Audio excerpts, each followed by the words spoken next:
The stagecoach pulled into Elkhorn Ridge on a Tuesday afternoon in March of 1874, trailing dust and the smell of horses that had been ridden too long and fed too little. The sky above Montana Territory stretched white and blue, and indifferent, the kind of sky that made a person feel both free and utterly alone depending on which side of luck they happened to be standing on. Eliza Winslow stepped down from the coach on legs that had forgotten how to hold still. 3 weeks she had been traveling, 3 weeks of rutted roads, broken axles, way stations that smelled of grease and tobacco, and fellow passengers who looked at a young woman traveling alone the way dogs look at unguarded meat. She carried one leather valise scuffed at the corners and held together more by stubbornness than stitching. In her other hand, she held a letter folded and refolded so many times the creases had worn through the ink, fading at the edges, where her thumbs had rubbed the words smooth. The letter was from a man named Harlan Colton, a rancher. 38 years old, he had written. Honest, hard-working, owner of 500 acres in a valley with good water and better soil. He was looking for a wife, and he had placed an advertisement in the Montana Post that read, simply, Rancher 38 seeks wife. Have house, land, water. Need a woman of courage who does not fear labor or solitude. Eliza had answered that advertisement the same day she read it, sitting in a boarding house room in Boston with a bruise on her wrist and nowhere left to go. She had been a governess for the Aldrich family for 2 years, teaching their 3 children Latin and arithmetic and penmanship, sleeping in a narrow room on the 3rd floor, eating meals alone in the kitchen because she was not quite a servant and not quite a guest, and therefore belonged nowhere. It had been a tolerable life, the kind of life an orphan learns to accept until the evening mister. Aldrich cornered her in the library while his wife attended a charity dinner downtown. He had grabbed her wrist and pressed her against the bookshelf, his breath heavy with port wine, and said words she would never repeat to another living soul. She had reached behind her with her free hand and closed her fingers around the brass candlestick on the shelf and swung it into his temple with every ounce of strength her small frame possessed. He had gone down like a felled tree. She had packed her valise and walked out the front door and never gone back. No references, no savings beyond $11.60. No family because she had never had family. She had grown up in the Hargrove home for orphan girls in South Boston, where she learned 3 things that stuck. Reading is freedom, silence is survival, and nobody comes to save you unless they want something in return. Harlan Colton's advertisement had been a lifeline thrown to a drowning woman. She wrote to him with honest words. I am 21. I am educated. I am alone in the world, and I am not afraid of hard work. He had written back warm and practical, no false promises. He did not write about love. He wrote about land, about morning light on mountain peaks, about needing someone to build a future alongside. They exchanged 4 letters. With the 4th, he sent money for a stagecoach ticket. And now she was here standing in the dust of a town she had never seen, in a territory she had never visited, looking for a man she had never met. And nobody was there to meet her. Elkhorn Ridge was a town built for function rather than beauty. One main street of packed dirt, a general store, a saloon, a blacksmith, a small church with a crooked steeple, and a courthouse that sat at the end of the street like a period at the end of a sentence. Men moved along the boardwalks, rough men with sunburned faces who looked at Eliza the way frontier men always looked at a young woman in a white silk dress stepping off a stagecoach alone. Some with curiosity, some with hunger, none with welcome. She asked at the general store. A woman behind the counter, tall and sharp-eyed, with her hair pinned in a severe bun, looked Eliza over from the dust on her hem to the locket at her throat. I am looking for Harlan Colton, Eliza said. He owns a ranch north of town. He was expecting me. The woman's expression changed, not dramatically the way a face changes in a stage play. Subtly the way weather changes on a mountain, a shift in the light, a cooling of the air. You are the mail-order bride, the woman said. It was not a question. I am Eliza Winslow. Harlan and I have been corresponding. He sent for me. The woman set down the bolt of fabric she had been measuring and came around the counter. Her name, Eliza would learn, was Margaret Crenshaw. She owned the general store. She knew every piece of gossip in Elkhorn Ridge within hours of it happening, and she delivered bad news with the efficiency of a surgeon cutting away dead flesh. Sit down, child. I would rather stand. Sit down. Eliza sat. Harlan Colton died 3 weeks ago. His horse came back without him. Search party found his body at the bottom of a ravine on the mountain road. They say the horse spooked. They say it was an accident. The world did not collapse. It did not shatter or crumble or any of the dramatic things that stories say happen when a life falls apart. It simply stopped, like a clock that is wound down. One moment Eliza had a destination, a purpose, a thin and fragile thread of hope, connecting her to a future.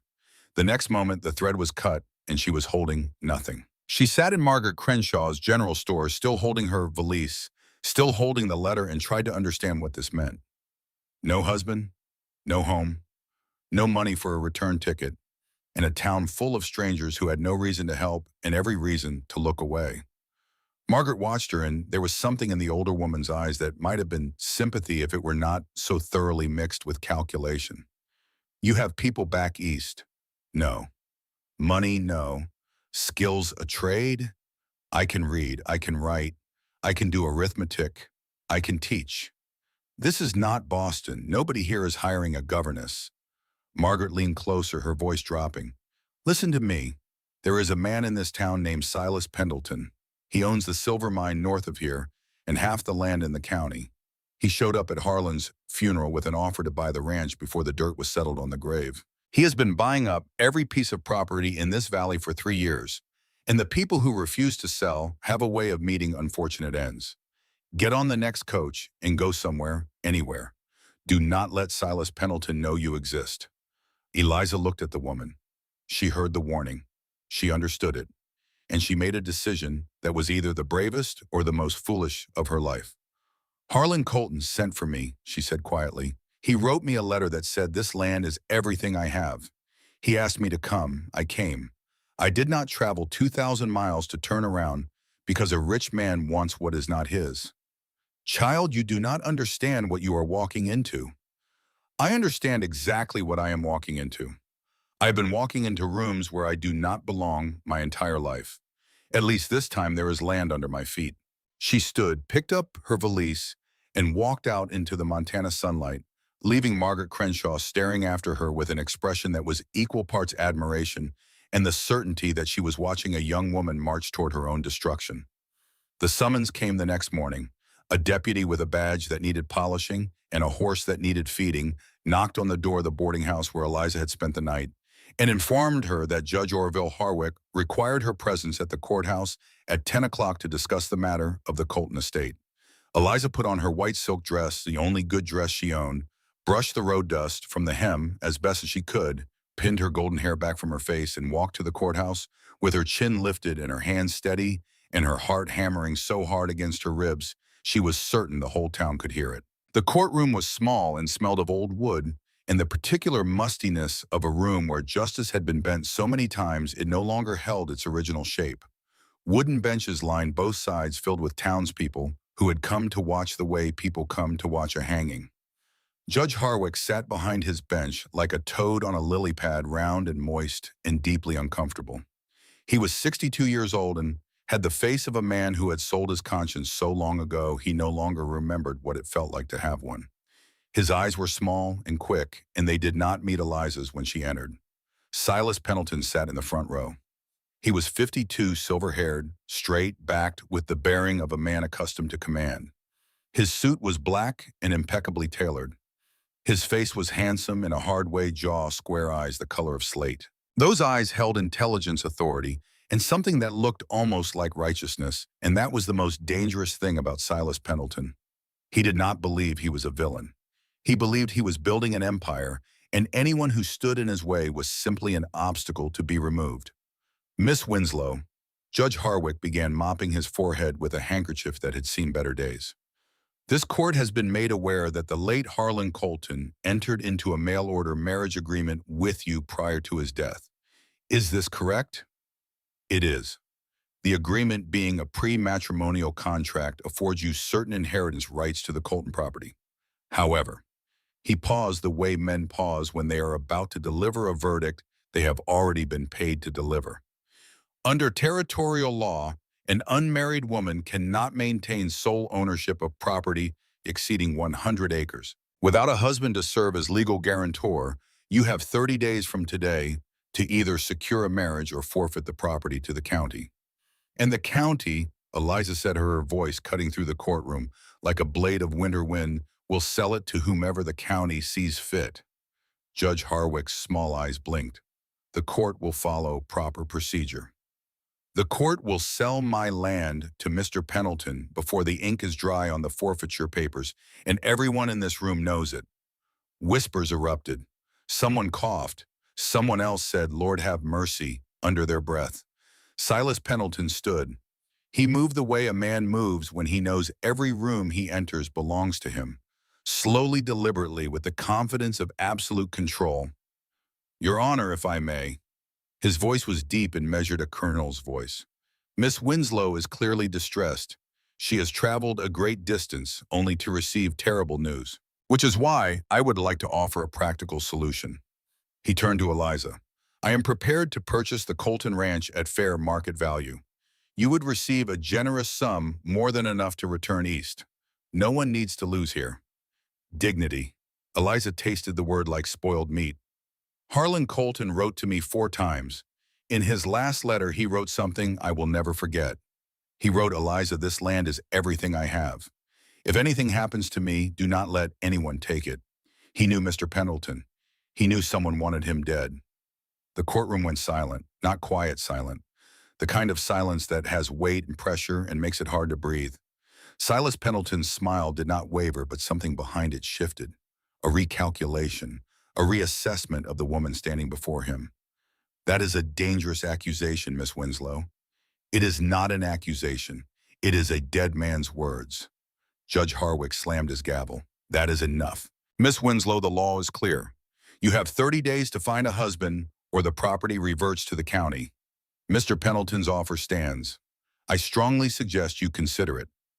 He raised the gavel to slam it again, to bring this farce to its predetermined conclusion, to wrap it up neatly with the kind of finality that money buys in frontier courtrooms. The door opened. Not slammed, not kicked in. Opened, wide and deliberate, the way a man opens a door when both his hands are occupied and he uses his shoulder instead, pushing it back against the wall with the casual force of someone who has walked through harder doors than this. 3 men stepped inside. The first was the tallest, 6 feet and 5 or 6 inches broad through the shoulders, his face carved granite with a scar running from his left eyebrow to his cheekbone. His hair was dark chestnut, his eyes the color of whiskey held to firelight, sharp and cold enough to make every person in that courtroom lean back without knowing they had done it. A gun belt hung low on his hip, the holster worn smooth from use. The second man was nearly as tall, but built wider, heavier, with auburn hair that caught the courtroom light and eyes that burned like embers. His face held a smile that was not friendly.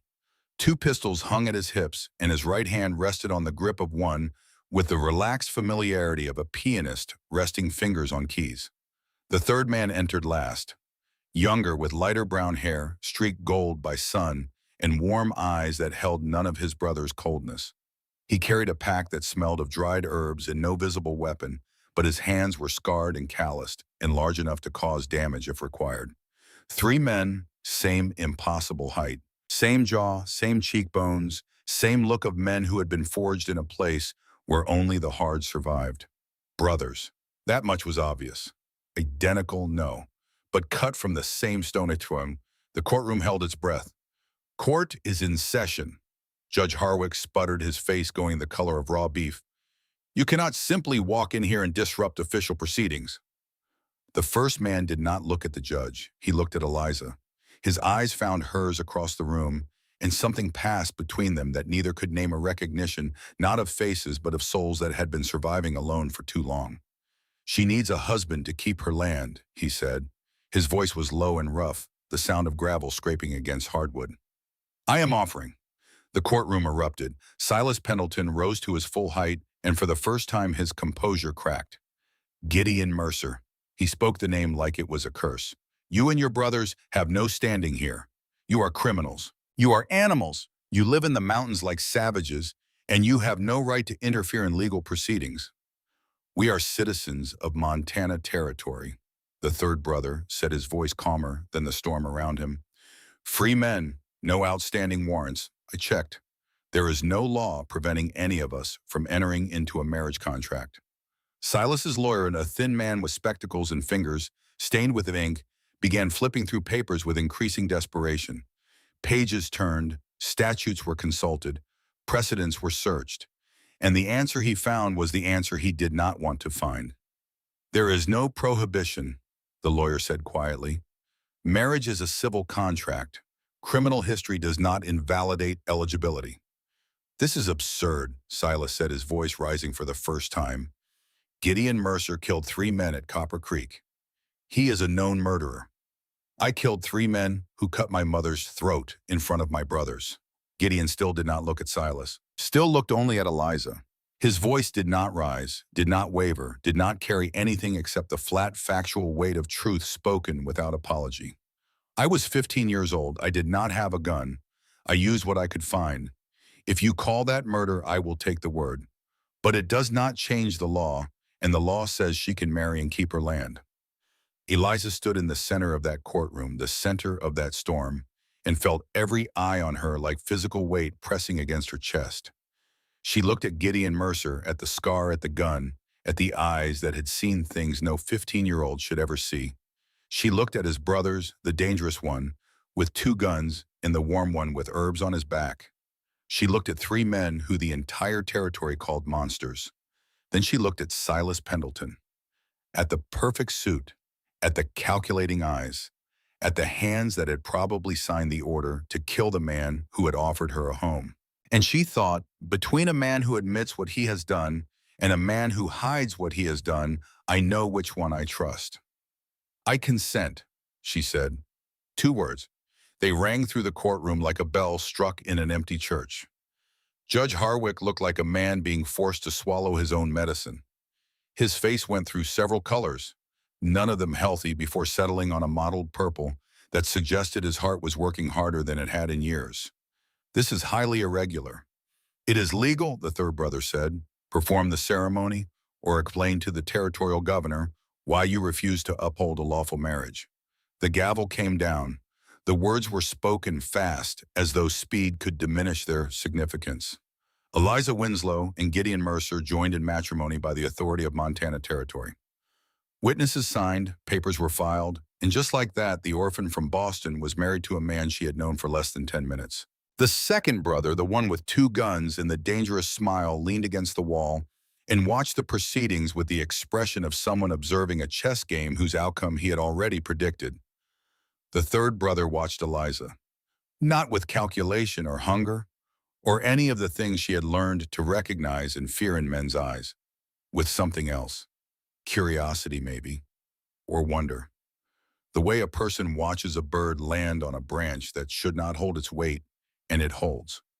Silas Pendleton stopped in front of Eliza as the courtroom emptied. His voice was low enough that only she could hear. You think 3 mountain savages can protect you? Harlan Colton thought he was safe too. Look where he is now. Are you confessing, Mr. Pendleton? Something flickered in those slate-gray eyes. Not fear, assessment. This girl was not what he had expected. Be careful, Miss Winslow. Montana kills people in many ways. It is Mrs. Mercer now, Eliza said, and I am not the one who should be careful. He walked away. His boots made no sound on the wooden floor, which told Eliza everything she needed to know about a man who had learned to move through the world without leaving traces. The ride from town to the ranch took 4 hours on a mountain road that climbed through pine forest and meadow. Eliza drove the wagon. Gideon rode ahead on a gray horse scarred from years of hard use. Boone rode to the left, scanning the tree line in a constant sweep. Callum rode closest to the wagon, glancing at her occasionally. Nobody spoke for the first hour. Callum broke the silence. You must be hungry. 3 weeks on the road. Way station food is the worst thing about the West, and that is saying something because the West includes grizzly bears and dysentery. Eliza almost smiled. Almost. I am fine. You are not fine, but you are used to saying that. Am I right? She looked at him. He smiled, open and genuine. The kind of smile that made you want to trust it, even when every instinct said trust was a luxury you could not afford. When we get to the ranch, I will make coffee. It is the one thing I do well. Do not ask about my cooking. Why are you doing this? Eliza said. All 3 of you, walking into that courtroom, marrying a stranger, bringing me to a ranch that belonged to a dead man you claim to have known. Why? Silence, then Gideon's voice from ahead without turning. Harlan fed us through the winter of 71. Snow came early that year. We lost half our cattle. Nobody in town would sell provisions to the Mercer brothers. Reputation follows you in a small territory. Harlan was the only one who opened his door, fed us, asked no questions, took no payment. So this is repaying a debt. This is doing what is right. Harlan did right by us. Now we do right by his widow. I am not his widow. I never met him. But you traveled 2,000 miles because he asked you to. That tells me what kind of person you are. Eliza turned to Boone. He had not spoken since leaving the courthouse, had not looked at her, had not acknowledged her existence beyond riding in a position that happened to put him between her and any threat that might come from the western tree line. And you, she asked, do you also believe that this is the right thing? Boone looked at her. His eyes held none of the warmth she had seen in Callum's, none of the guarded depth she sensed in Gideon's. They held something hard and uncompromising, like a locked door. I think this is trouble, he said flatly. But Gideon decided, and I follow Gideon. Honest, direct, no pretense. Eliza decided she could work with that. The ranch appeared as they crested a final ridge, and Eliza's breath caught despite everything. The valley opened below them like a cupped hand ringed by snow-capped mountains. Harlan's house sat in the center, a two-story log structure with a wraparound porch. A barn stood behind it, and fences stretched across the meadow like seams in a quilt. It was beautiful, and it was falling apart.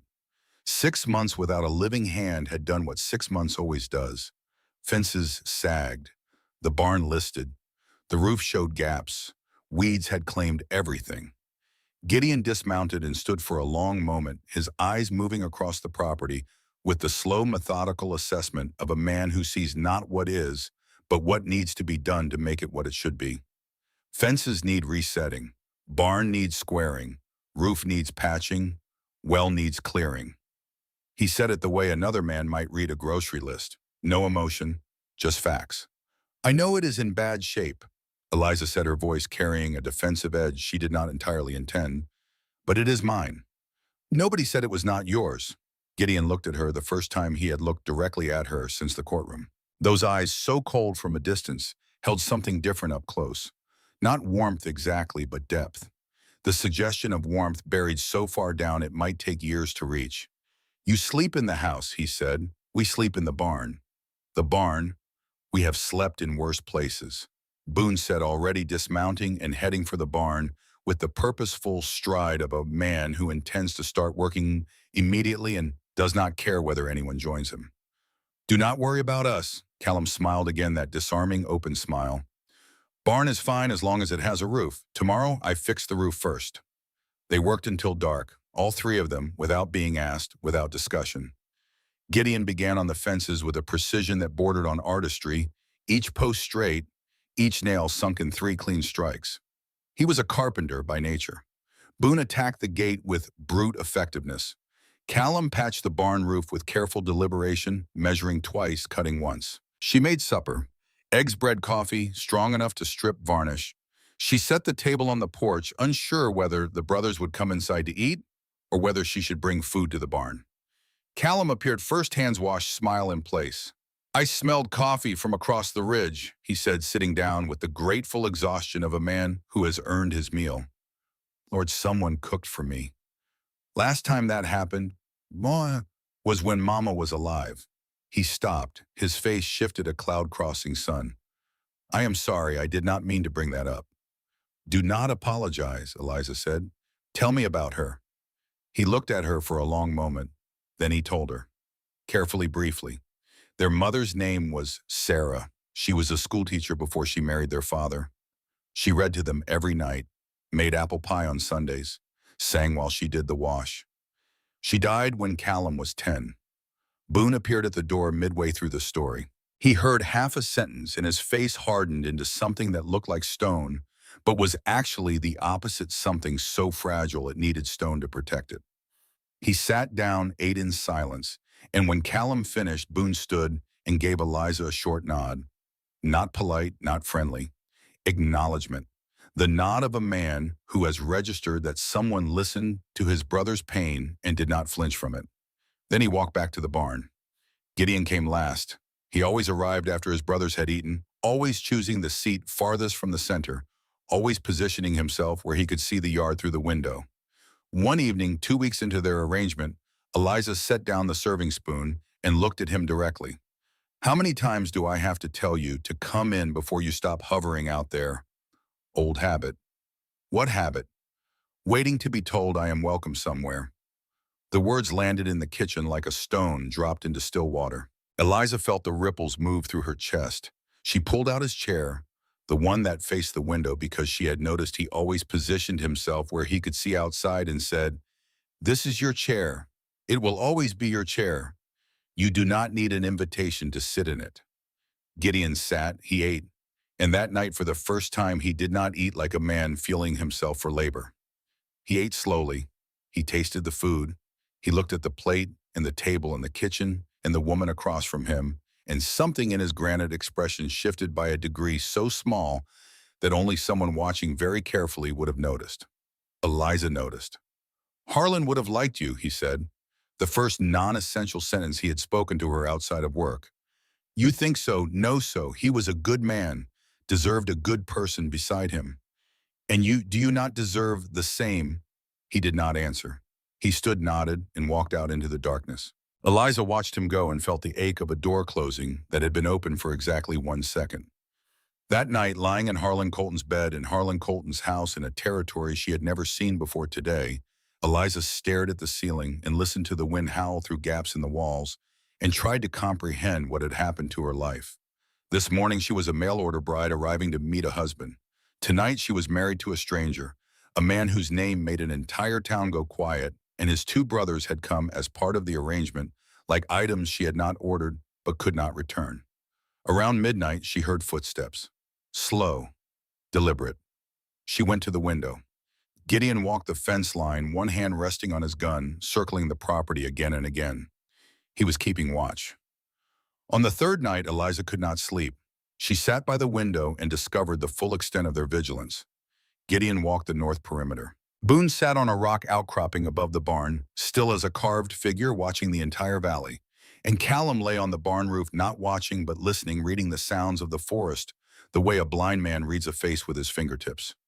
3 centuries, 3 brothers, guarding a woman they had known for 72 hours. A week into the arrangement, on a night when sleep would not come, and the mountain wind carried every sound from the barn to the house, she heard them arguing. Boone's voice came first, sharp and frustrated. "It has been a week, Gideon. She is in the house, we are in the barn, we are fixing fences for a dead man. How long does this go on?" "As long as it needs to." That is not an answer. Why, Harlan was good to us, agreed. We repaid the debt, walked into court, married the girl, saved the land. Done. Now what? We stay here forever, fix fences forever, cook meals forever. Callum's voice, the peacemaker. "Do you want to leave?" "I want to know the plan." Gideon always has a plan, but this time, he walked into that courtroom and looked at that girl and decided in 2 seconds flat. No plan, no calculation. First time in his life, he did something with his gut instead of his head. And I want to know why. Silence, long enough that Eliza pressed her ear against the wall, afraid she had missed the answer. Then Gideon, barely above a whisper, "Because..." I looked at her, standing alone in that courtroom, and I thought of Mama. Mama standing alone in that kitchen when they came. Nobody helped her. Nobody walked through that door. I swore after that night that if I could stop it from happening to anyone, I would stop it. Boone, that is a reason, not a plan. Gideon, sometimes a reason is enough. Long silence. Then Boone, "She is going to bring trouble. Silas will not stop. You know that?" "I know." "And you are staying?" "I am staying." "Then I am staying too. But when Silas comes, I handle it my way, not yours. Your way is shoot first and ask questions never. And my way works." Callum, "Good Lord, can you two go one single night without arguing?" Eliza sank back from the wall, her heart beating in a rhythm she did not recognize. These men, these brothers who the world had labeled killers and outcasts and monsters, were arguing about her, about whether to stay, about duty and debt and the memory of a mother who had been murdered. And the reason they were here, the real reason, underneath all the practicality and obligation, was that Gideon Mercer had looked at a woman standing alone against forces she could not defeat and had refused to let it happen again. She went to the general store the following week. The town treated her like a woman carrying plague. Margaret Crenshaw served her quickly, eyes darting to the door. Mrs. Henderson, wife of the feed store owner, crossed the street with her daughter when she saw Eliza coming. The blacksmith, an old man named Waller, who was the only person in Elkhorn Ridge willing to do business with the Mercer brothers, leaned close and whispered, "Watch your back, Mrs. Mercer. Silas Pendleton does not lose gracefully." Margaret Crenshaw came to the ranch 2 days later with her daughters Beth and Jane. "The entire town is talking," Margaret said. "They say you were coerced. I stood in a courtroom and said I consent. Nobody forced me. Gideon Mercer killed 3 men with his bare hands, Eliza. 3 men who murdered his mother. He was 15 years old. If someone killed your mother in front of your daughters, Margaret, what would you do?" "Silence," Jane, the 17-year-old, whispered to Beth. "She is fierce." They left. Eliza stood in the yard and realized she had just defended 3 men she had known for 10 days. The barn door opened. Gideon stepped out. He had heard everything through the thin walls. "You did not need to do that," he said. "I did not defend you. I stated facts. To outsiders, there is no difference. I do not care what outsiders think." Something moved across his face. Not a smile, but the place where a smile would be if he remembered how. He went back to the barn. Eliza watched him go and felt something shift in her chest, in a tectonic movement, small but irreversible. She was not falling in love. She was too practical for that. But she was falling into something. Trust, maybe, or the beginning of trust. That night she stood at the window one last time before sleep. 3 figures moved through the darkness, each keeping watch, in his own way, guarding a woman they had known for days. And Eliza Winslow, the orphan girl from Boston, who had never been protected by anyone in 21 years of living, began to understand that perhaps Harlan Colton had not died in vain. Perhaps his letter had brought her not to him, but to the place she was always meant to be. Not to one man, but to 3 brothers who needed her as much as she needed them.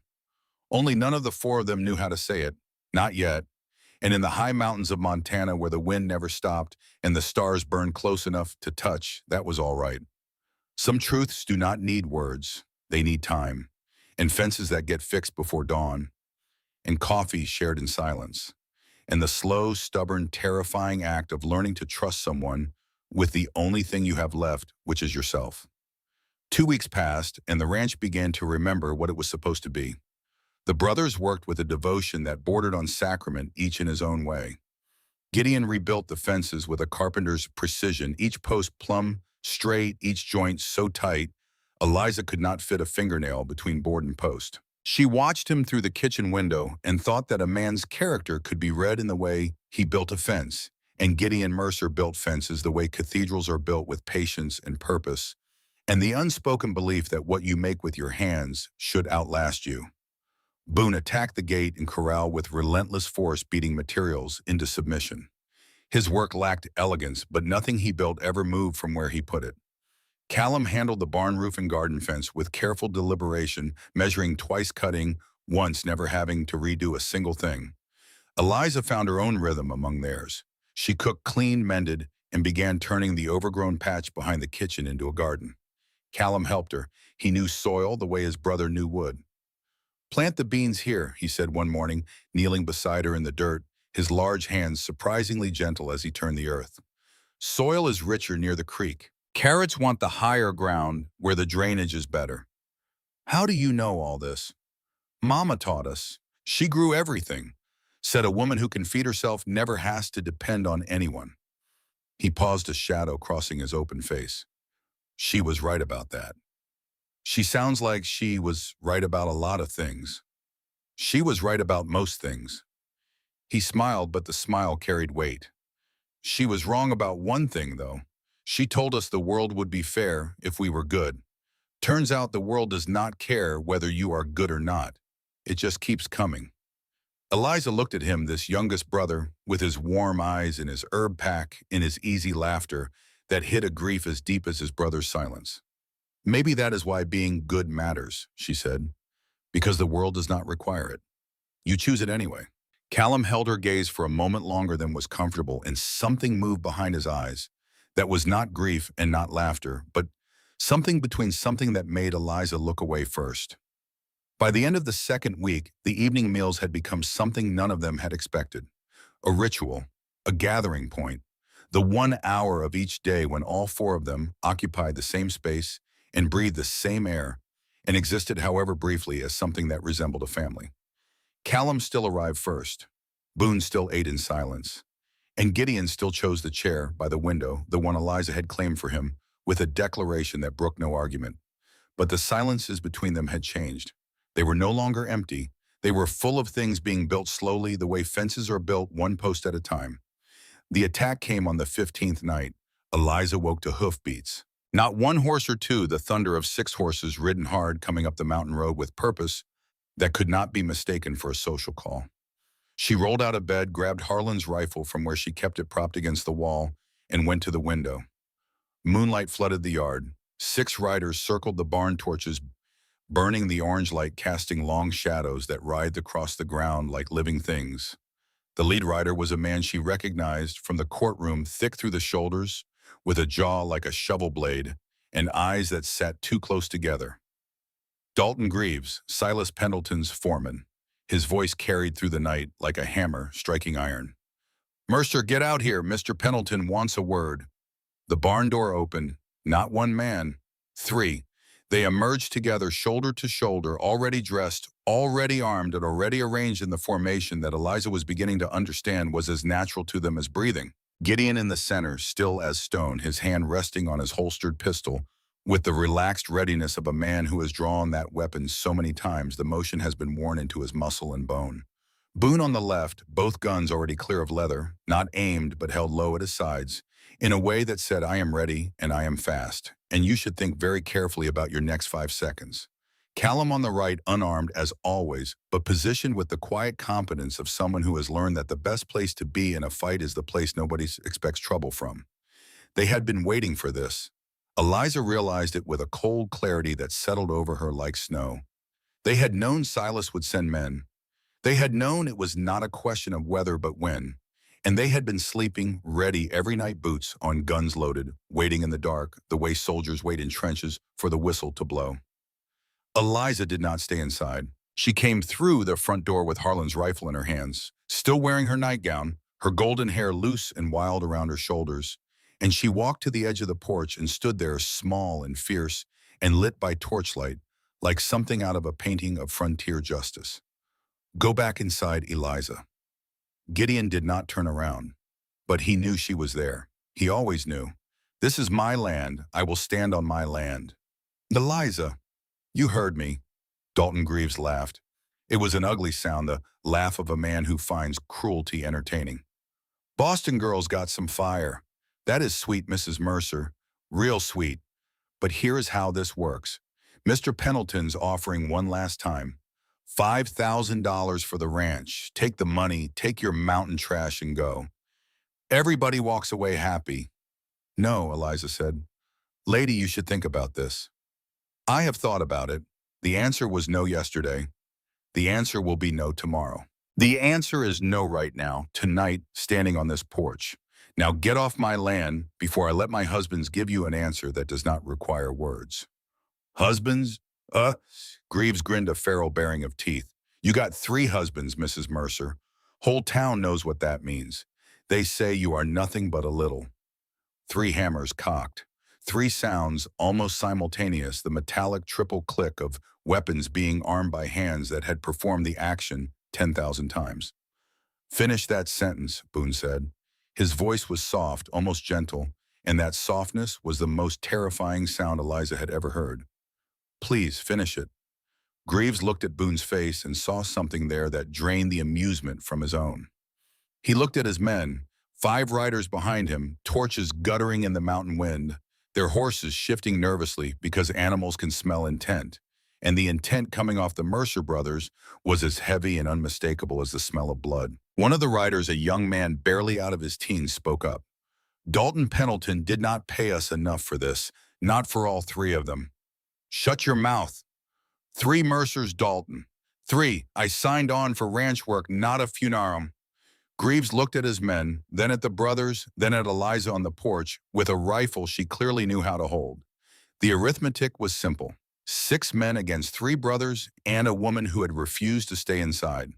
The numbers favored Greaves, but numbers do not account for the fact that Gideon Mercer had killed 3 grown men with an axe at 15 that Boone Mercer could draw and fire 2 pistols faster than most men could draw one, and that Callum Mercer, the gentle one, the healer, stood between his brothers with the calm of someone who had decided long ago that dying beside family was not the worst way to go. This is not over, Greaves said. It is, Gideon replied. Go back to Silas. Tell him this. Next time he sends boys to do a man's job, send coffins with them. Boone not to be outdone, or come himself. I would like that. I would like that very much. They left.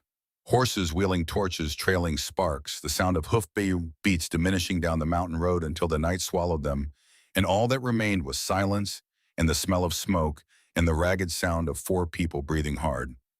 Eliza lowered the rifle. Her arms shook. Her knees buckled. She sat down on the porch steps because standing was no longer something her body was willing to do. Callum knelt beside her, one large hand on her shoulder, his voice warm and steady. You are all right. It is over. They are gone. I am fine. Your hands are shaking. Then my hands are shaking. I am still fine. Boone walked past, heading for the perimeter, still scanning the darkness, still wired for the fight that had not quite happened. But as he passed Eliza, he stopped. He did not look at her. He looked straight ahead into the dark tree line and said in a voice stripped of its usual edge, You stood your ground. That was good. From Boone, those words were a medal of honor.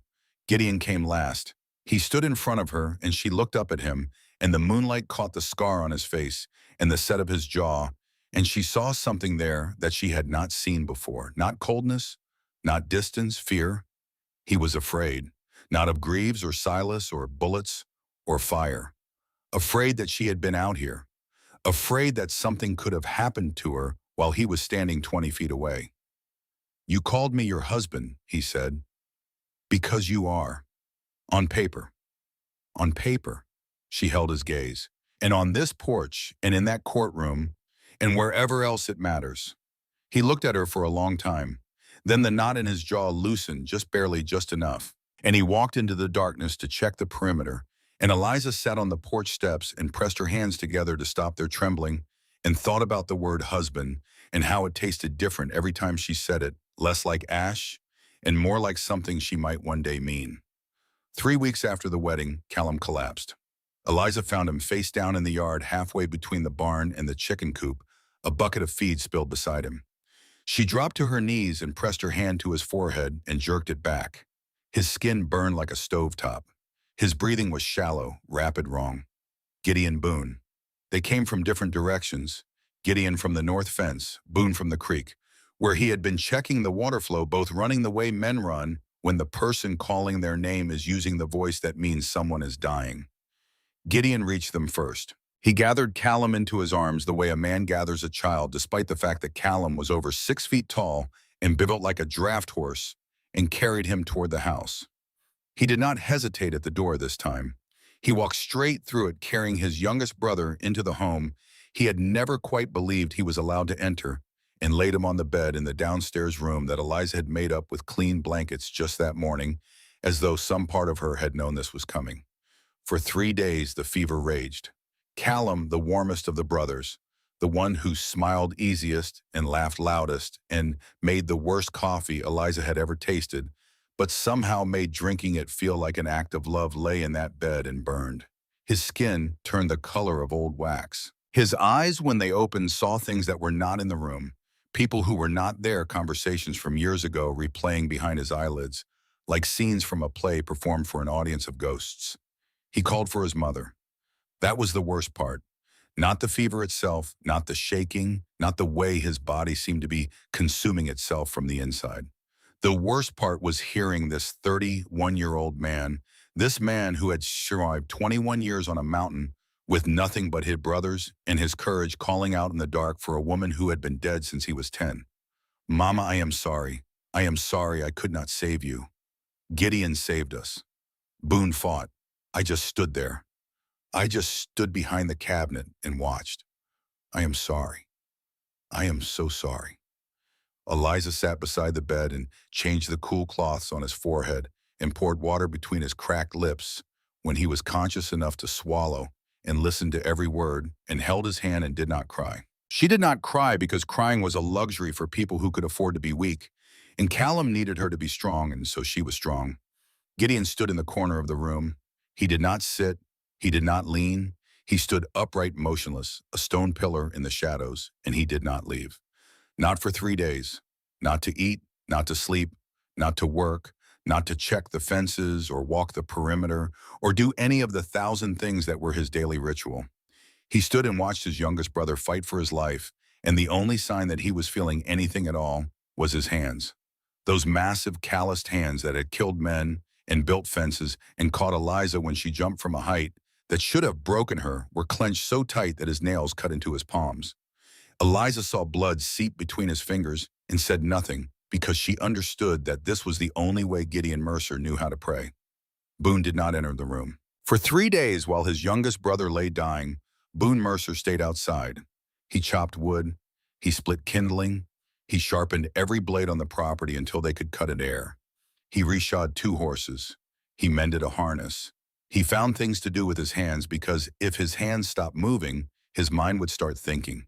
And if his mind started thinking, it would think about the last time he sat beside a bed where someone was burning with fever, and that had been his mother, and she had not woken up, and Boone Mercer, at 34 years old, still could not sit beside a sickbed without becoming the 11-year-old boy hiding behind a cabinet, holding his younger brother against his chest and listening to the sounds no child should ever hear.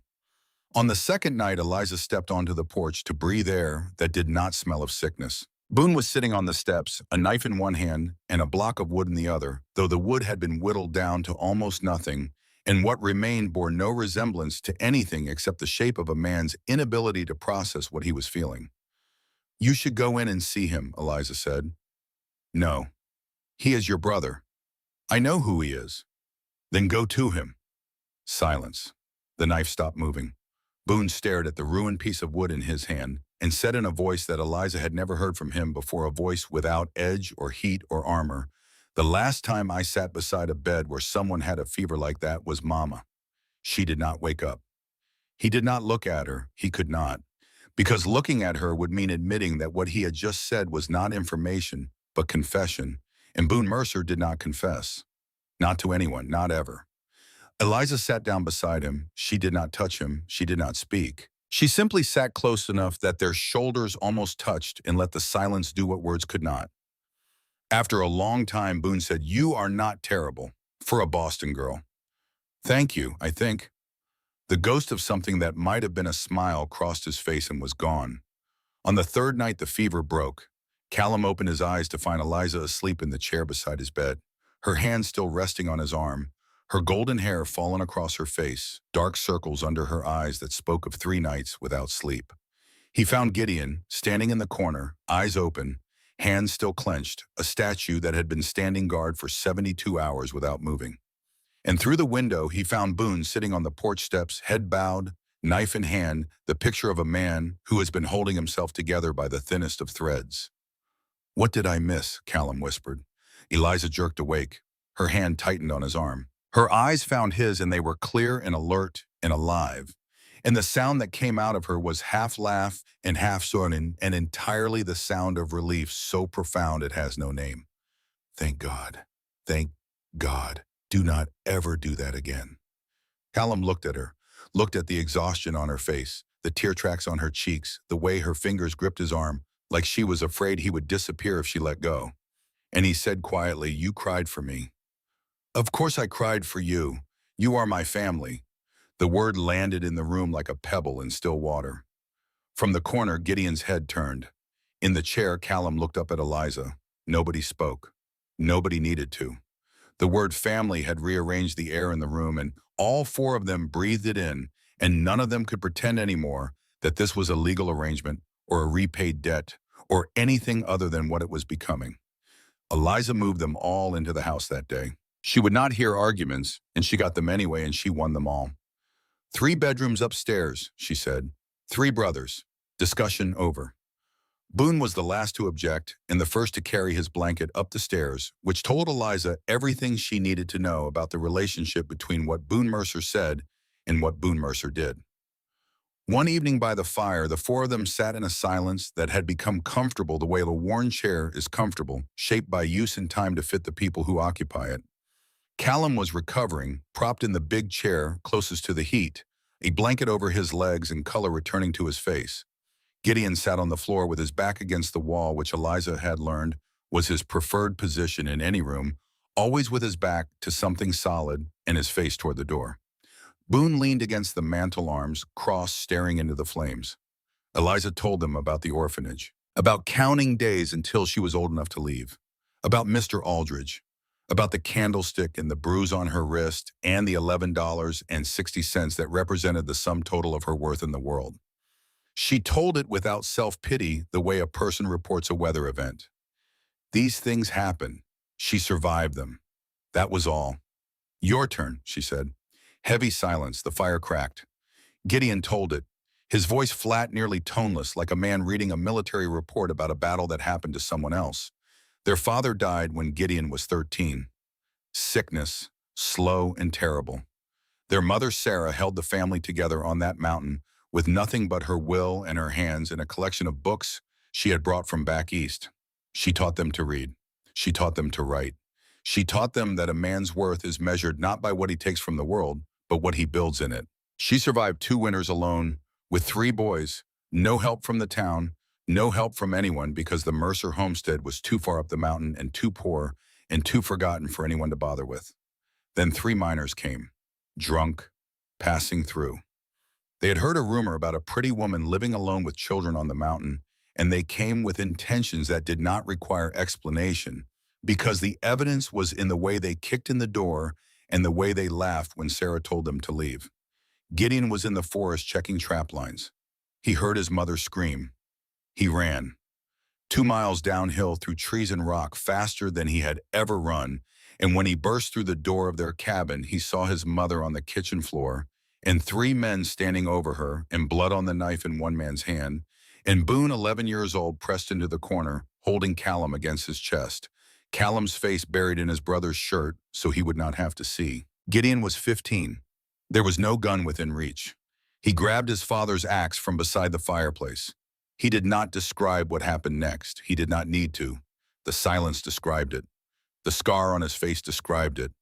The way his hands, even now, 21 years later, tightened into fists when he spoke of it described it.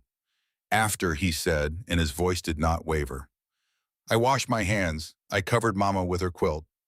I made soup for Boone and Callum. The next morning, I dug a grave under the oak tree behind the house.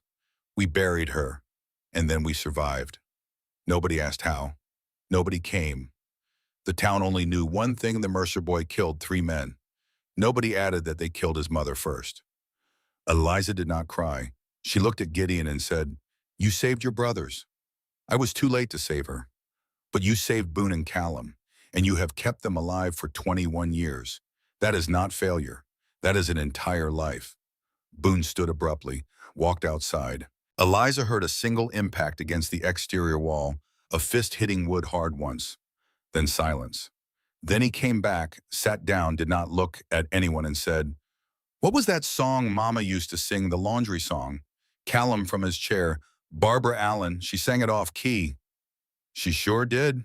Boone almost smiled, almost. Worst singing voice in Montana territory. Callum laughed.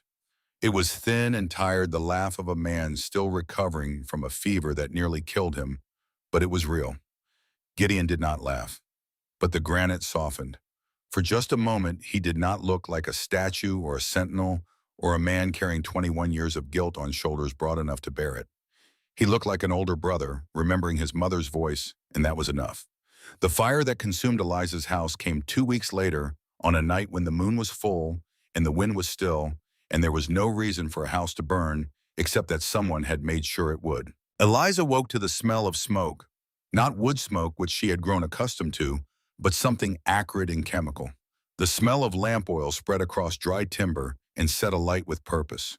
She opened her eyes and saw orange light pulsing under her bedroom door, and in the half-second between sleep and waking, between dreaming and understanding, she felt the heat press against the floorboards beneath her feet like the hand of something that wanted to swallow her. She threw off the blankets and ran to the door and touched it and pulled her hand back with a hiss of pain. The wood was hot. The fire was on the stairs between her and the way out, eating the house from the inside like a living thing, with an appetite that would not be satisfied until everything was ash. Gideon Boone Callum. She ran to the window, shoved it open, leaned out into the cool mountain air, and screamed their names again into the darkness. Three voices answered, from three directions. They had been at their posts, Gideon walking the north fence, Boone on his rock above the barn, Callum in the garden where he sometimes sat at night surrounded by the smell of earth and growing things. And when Eliza's voice cut through the silence, all three brothers converged on the house at a dead run coming from 3 points of the compass like spokes of a wheel racing toward a center that was on fire. Gideon reached the house first. He stood below her window, and in the moonlight and the firelight, his face was a map of every fear he had ever felt, and most of them were new, because Gideon Mercer had spent 21 years teaching himself not to be afraid, and it had taken less than a month for this woman to teach him that there were things worse than dying, and one of them was losing someone you had not yet told that they mattered. "Jump," he said. His voice was steady, but the steadiness cost him something, and Eliza could hear the price in the slight roughness at the edges. "I will catch you. It is 15 feet, and I am here. Jump." Below, Boone arrived, assessed the situation in the time it takes a heartbeat to complete, and ran for the kitchen window on the ground floor, the one that the fire had not yet reached. He did not ask. He did not announce. He went because Boone Mercer operated on a principle so simple it was almost elegant. If something needs doing, do it. If something is on fire, run toward it. If your family is in danger, stop thinking and start moving. Callum arrived last, breathing hard from his sprint across the yard, and positioned himself beside Gideon, hands up ready to help catch Eliza, or break her fall, or do whatever was needed. His face was white, drained of every shade of warmth that usually lived there, and his hands were shaking, but he was there. He was always there. "Eliza, jump. Now." Gideon's voice allowed no argument. She climbed onto the windowsill. Behind her, flames began licking under the bedroom door, and the wood charred and blackened, and she could feel the heat on her back like a hand pushing her toward the edge. She looked down, 15 feet to hard ground. Two men below with their arms raised and in their faces always upturned, and their eyes saying the same thing: "We are here. We will not let you fall." She jumped. The fall was a lifetime compressed into 2 seconds. Then Gideon's arms closed around her, taking her full weight against his body, and they went down together hard, his back hitting the ground. First his body absorbing the impact so that hers did not have to. She heard something in his chest give way, a crack, the sound of a rib breaking or fracturing, a sound that should have made him cry out but did not, because Gideon Mercer did not cry out.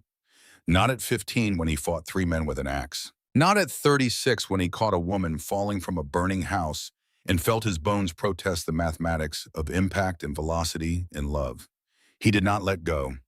Even on the ground, even with broken ribs screaming through his nervous system, his arms stayed locked around her until she found her footing and pulled herself up. "The papers," Eliza gasped, remembering. Harlan's documents, the metal box in the downstairs closet, the letters, the evidence, everything. "Harlan's papers are inside." Boone was already gone. He had entered through the kitchen window 30 seconds ago, and now he was somewhere inside that burning house, navigating smoke and flame and collapsing timbers with the instinct of a man who runs toward destruction the way most men run from it. "Boone," Callum's voice cracked. He held Eliza by the shoulders, partly to support her, partly to stop her from running after his brother, partly to stop himself from doing the same.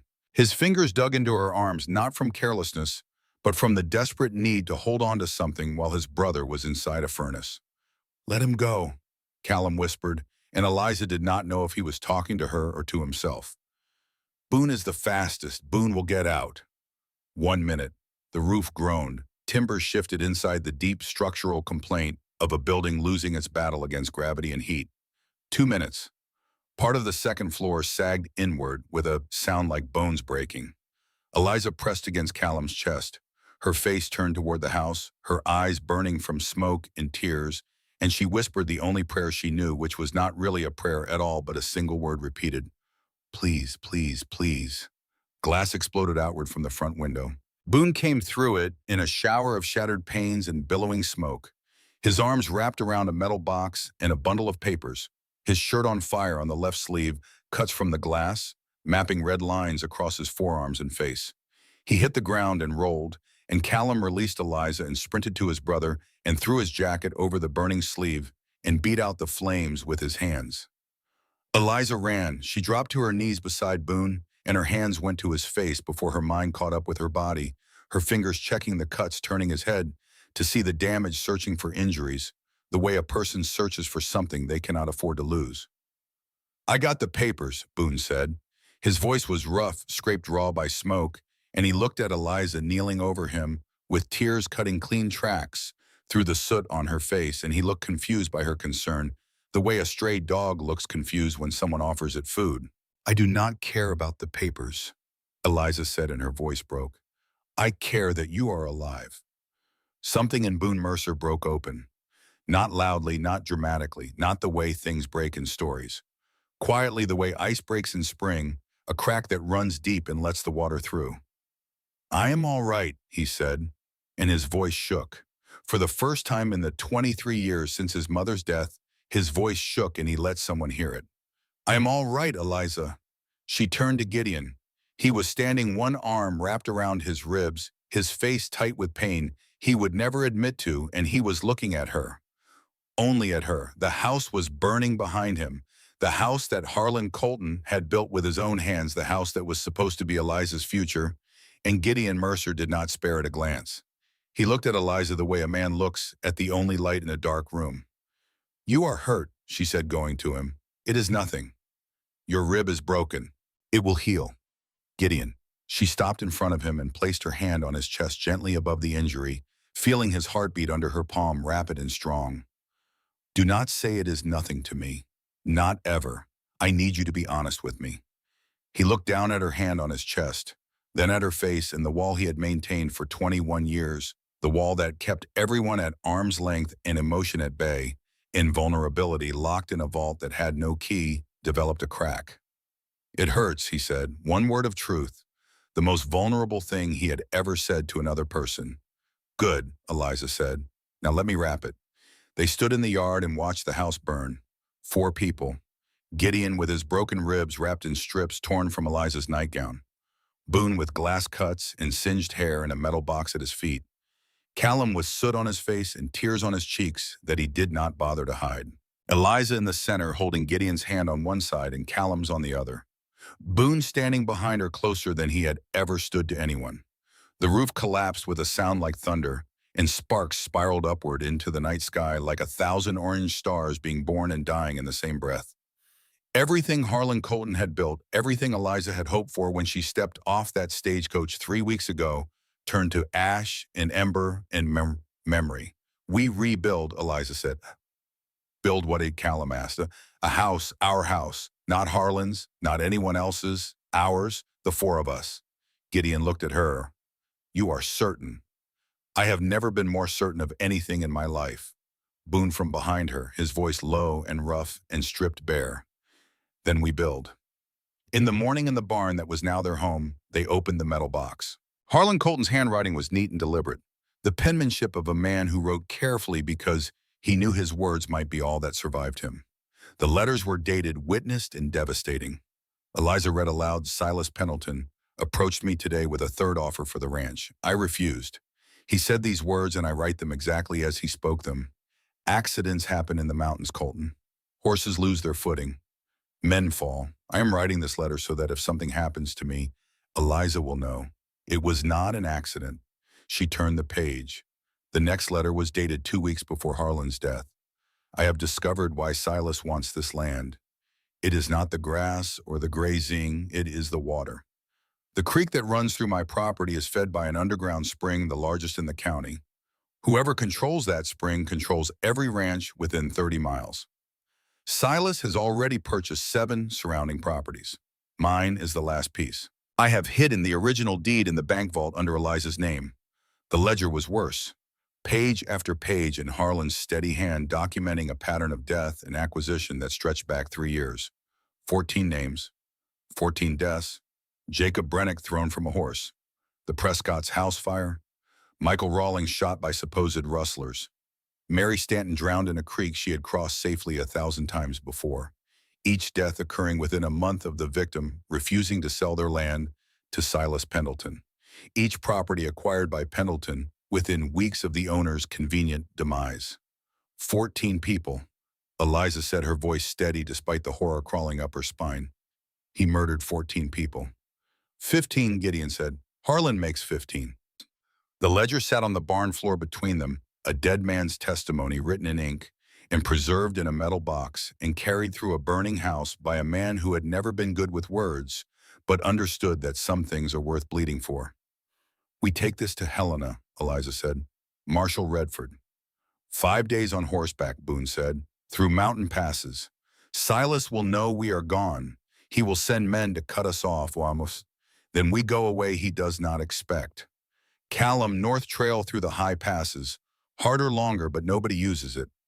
Gideon looked at Eliza. His eyes held something that was not cold and not warm, but honest, the way steel is honest, showing you exactly what it is without pretense. You know, if we go to the marshal's office, they might arrest me. My record is old, but it exists. I know. And you still want to go, do you? The question is not what I want. The question is whether you trust me to come back to you. Eliza looked at this man, this scarred and silent and impossible man who fixed fences at dawn and walked perimeters at midnight and broke his own ribs, catching her because letting her fall then was something his body simply refused to do. I trust you, she said. Then we go. The night before they left, Eliza could not sleep. She went outside and found Gideon on the barn steps, a knife in his hand, a piece of wood in his lap, not whittling for purpose. Whittling because his hands needed occupation the way his lungs needed air. She sat beside him. The silence between them was no longer empty. It was full the way a river is full, carrying things beneath its surface that only someone paying attention could see. Gideon, yes, if something bad happens in Helena, if they arrest you, then you will be fine. Boone and Callum will stay. The ranch will stand. I'm not talking about the ranch. She turned to look at him, and in the moonlight his face was all shadow and angle and scar, and she thought he was the most honest thing she had ever seen, because his face hid nothing while pretending to hide everything. I will not be fine without you. The knife stopped. Gideon looked at her. In the mountain darkness, his eyes held a warmth that came from somewhere deeper than reflection. You know what I am. I know who you are. There is a difference. I have killed men. You have saved people. Your brothers. Me. You saved us. You deserve better than. Do not tell me what I deserve. Her voice carried an edge, the Boston steel that Boone had recognized before anyone else. I grew up in an orphanage where they told me every day what I deserved. One meal, one corner of a bed, a job where the master thought he had rights to my body. I have chosen for myself since the day I boarded that stagecoach for Montana. And I choose you. Silence. Wind in the pines. The distant sound of the creek running cold and constant over stone. Gideon set the knife down. He raised his hand slowly, giving her time to pull away, the way a man moves who has learned that hands can hurt and wants to make certain his never will. His calloused fingers touched her cheek, rough skin against smooth. The hands of a man who had built and broken and rebuilt, touching her face with a tenderness so careful it was almost unbearable. You are safe with me, he whispered. Whatever happens, always. He lowered his hand before the moment became too large for either of them to hold. He stood. Get some sleep. Tomorrow is a long day. Eliza sat alone in the moonlight. Silver light poured over the valley, over the ashes of the house that had been over the barn that held 3 brothers in a metal box full of a dead man's truth. And she thought I came to Montana to find a home.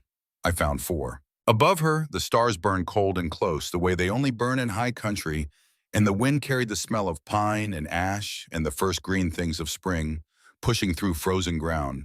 And somewhere in the barn, Gideon Mercer lay in the dark, thinking about a woman who had said, I choose you, to a man who had never been chosen for anything except blame. And that night in the mountains of Montana, two people who had been alone their entire lives began to understand that alone was no longer a word that applied to them. Whatever came next, they would face it together, the way it was always supposed to be. They left at first light on four horses that had no business making a 5-day journey through mountain passes still choked with late-season snow. But the horses were strong. The way everything connected to the Mercer brothers was strong through stubbornness and survival, and the refusal to quit when quitting was the sensible choice. Eliza rode a chestnut mare that Callum had gentled over the past weeks, talking to the animal in low, steady tones. The way he talked to everything that was frightened with patience and the unspoken promise that no harm would come. She wore riding pants that had belonged to Harlan Colton, cinched at the waist with a belt she had punched new holes in, and one of his old canvas shirts with the sleeves rolled past her wrists. The white silk dress was gone but burned with the house. She did not miss it. The woman who had worn that dress, the trembling mail-order bride stepping off a stagecoach into a town that wanted her gone, felt like someone she had read about in a book, rather than someone she had been. Harlan's documents rode in the saddlebag on Gideon's horse, wrapped in oilcloth against moisture, tied with leather cord, protected with the same care a soldier gives to orders that will determine whether a battle is won or lost. Because that is what this was, a battle. Fought not with guns, though guns would come into it before the end, but with paper and ink and the testimony of a dead man who had known he was going to die and had spent his last weeks making sure his death would mean something. Gideon rode point, his broken ribs wrapped tight under his shirt, breathing shallow to keep the damaged bones from grating. He had not complained and would not.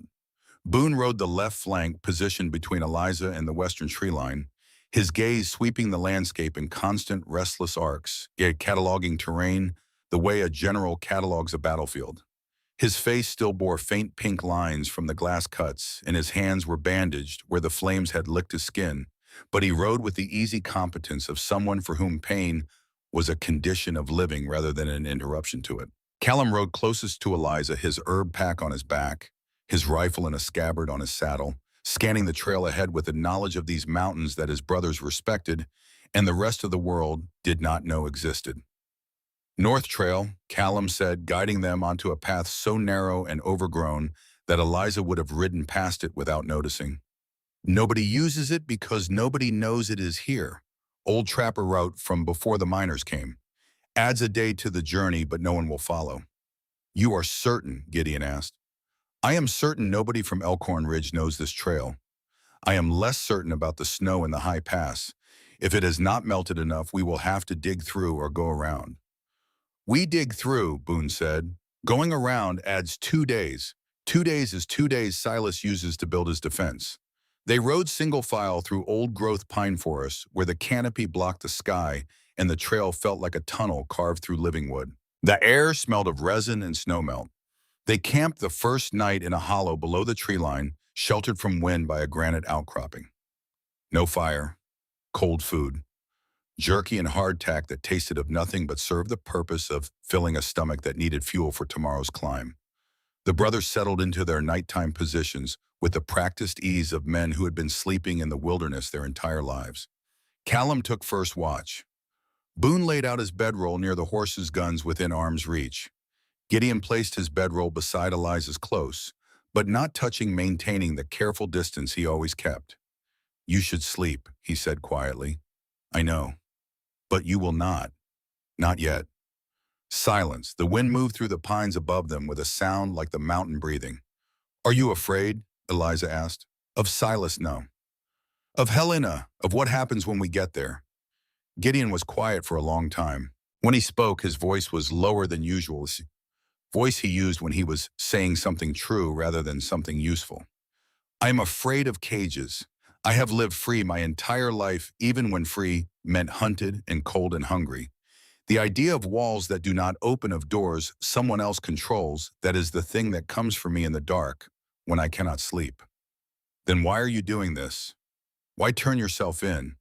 Because I want to deserve the life I am building. I want to wake up beside. He stopped. Started again choosing different words, though Eliza heard the ones he had almost said and held them like a lantern in the dark. I want to build something that is not founded on running. If I keep running, Silas always has a weapon. They will say the evidence came from a criminal household. They will say my word is worthless. Turning myself in, facing what I have done, that takes the weapon away. And if they hang you, then you will have the ranch and the water rights and Boone and Callum to protect you. And Silas will be in prison and you will be safe. That is enough. It is not enough. Eliza's voice carried an edge that cut through the mountain air.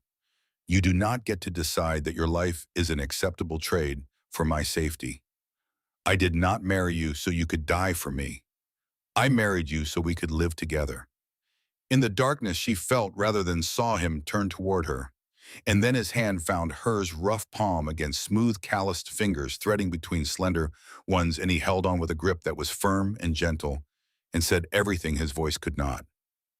I am not planning to die, he said. Good, because I am not planning to let you. On the second day, Gideon found tracks. Boot prints and soft ground horse droppings still warm the bent grass that tells a tracker someone has passed this way recently and is not far ahead. He held up his fist, and the column stopped, 4 riders frozen in the green silence of the forest listening. We are being followed, he said. At least 5 riders, maybe more. Coming from the southeast, they know the general direction we are heading, even if they do not know this specific trail. How far behind? Boone asked, and there was something almost eager in his voice, the way a hunting dog's ears prick forward when it catches a scent. Half a day, maybe less if they push their horses. Then we push ours, Eliza said. We do not stop until we have to. They rode hard through the second day, pushing the horses as far as the animals could go. Callum led them through shortcuts only he knew, scrambling up creek beds and across ridge lines invisible to anyone without his knowledge of the terrain.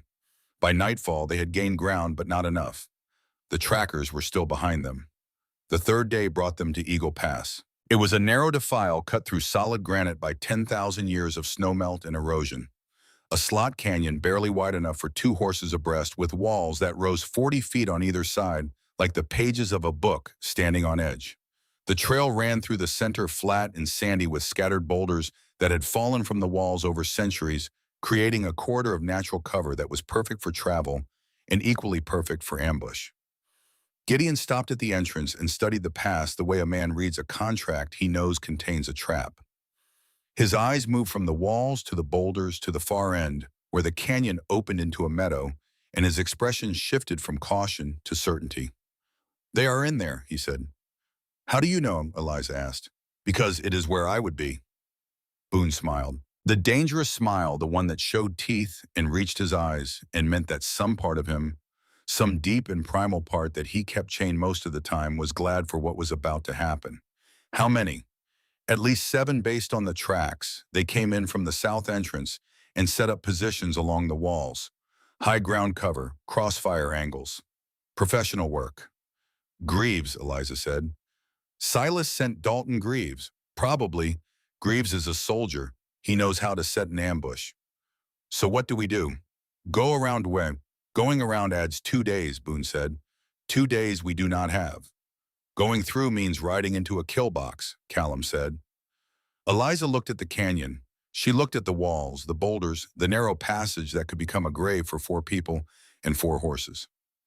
She thought about Harlan's letters in the saddlebag, about 14 names in a ledger, about a man who had written, I am writing this, so you will know it was not an accident, and then died the way he predicted, violently and alone. We go through, she said, but not the way they expect. 3 pairs of eyes turned to her. 3 brothers, each accustomed to being the one with the plan, looking at a 21-year-old woman from Boston who had never fired a gun before 3 weeks ago and who was now proposing a strategy for surviving an ambush in a canyon she had never seen before today. I am listening, Gideon said. Callum and I go through the center. We make noise, we draw their attention. We make them think we are the only targets. She held up a hand before any of them could interrupt. While they are focused on us, you and Boone climb the walls. Gideon takes the left. Boone takes the right. You come at them from above and behind.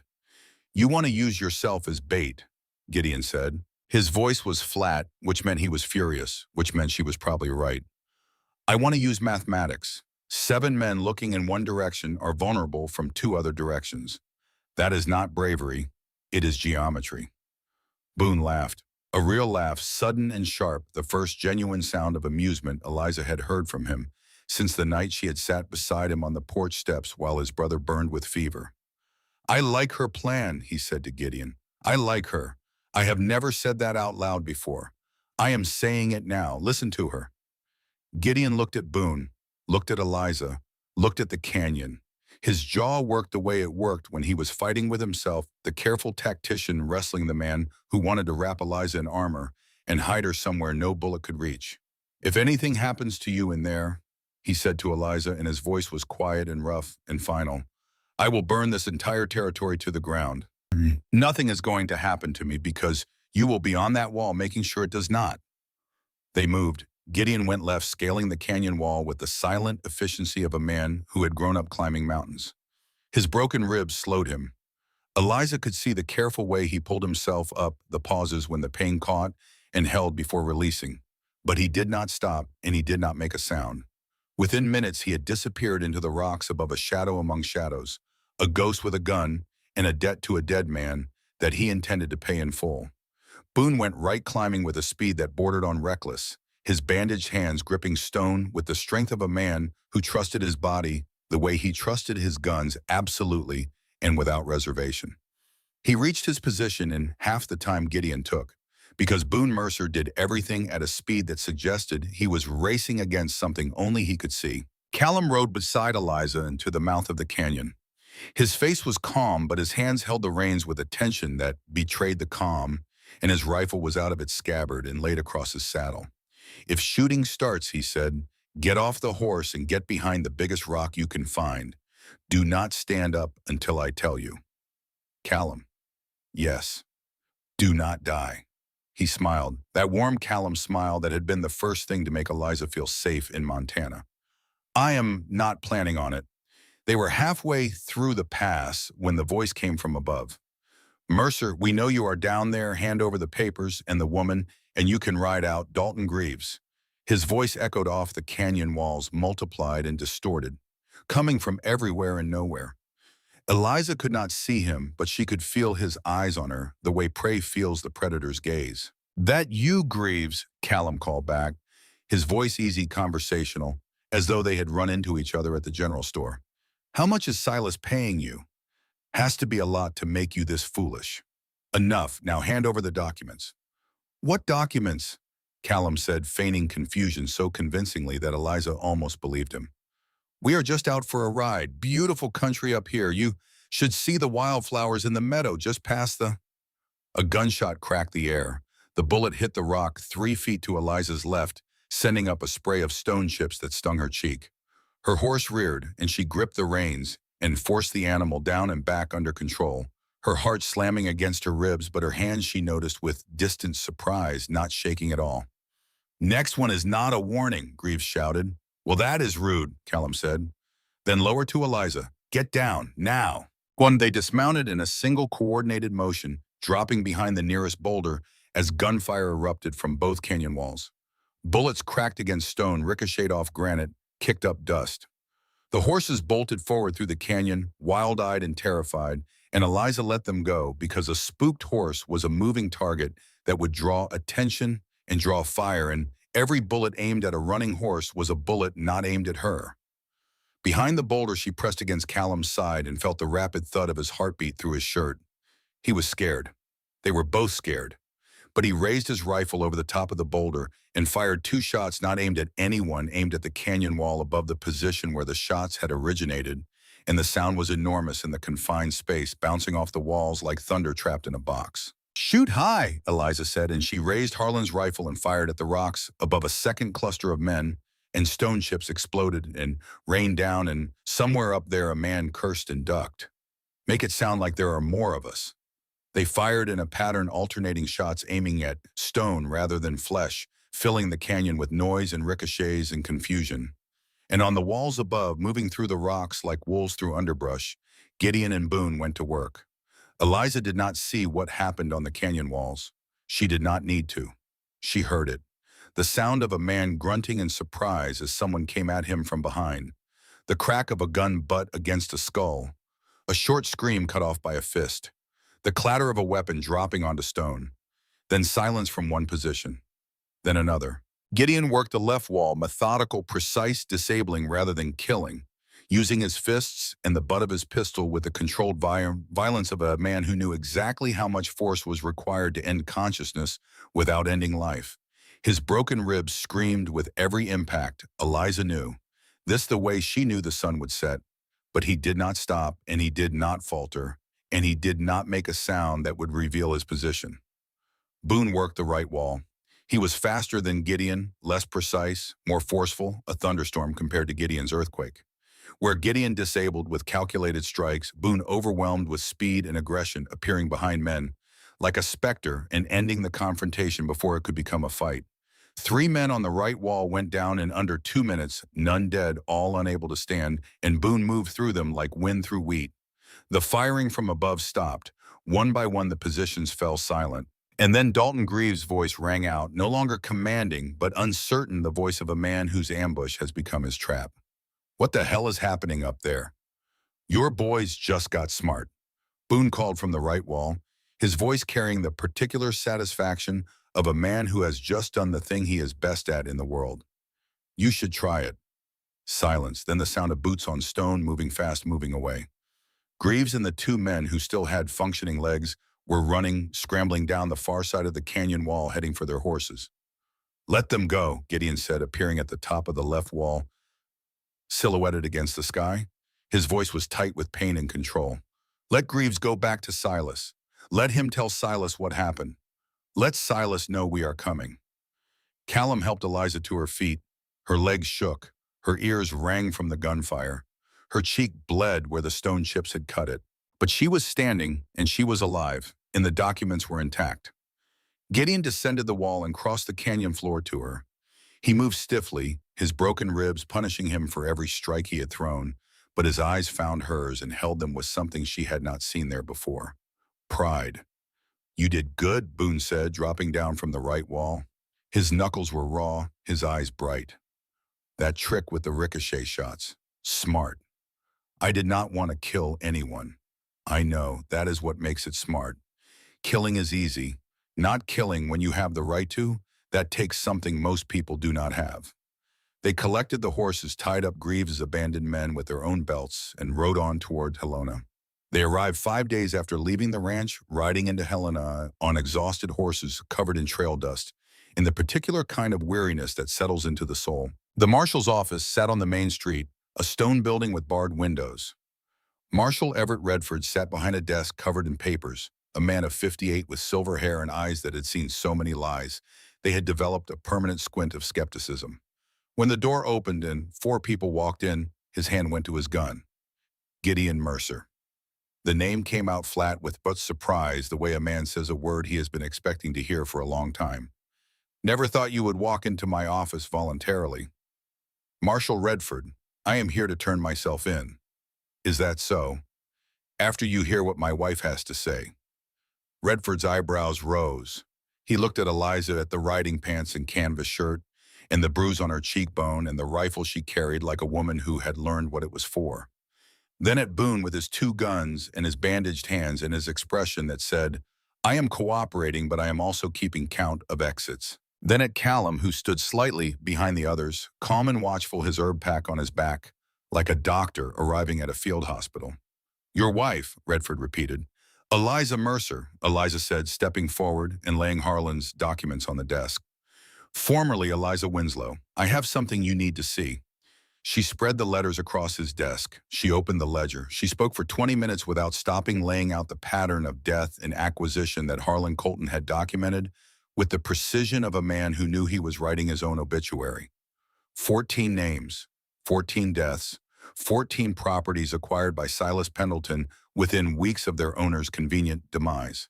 The water rights, the underground spring, the systematic strangulation of every independent rancher in the county.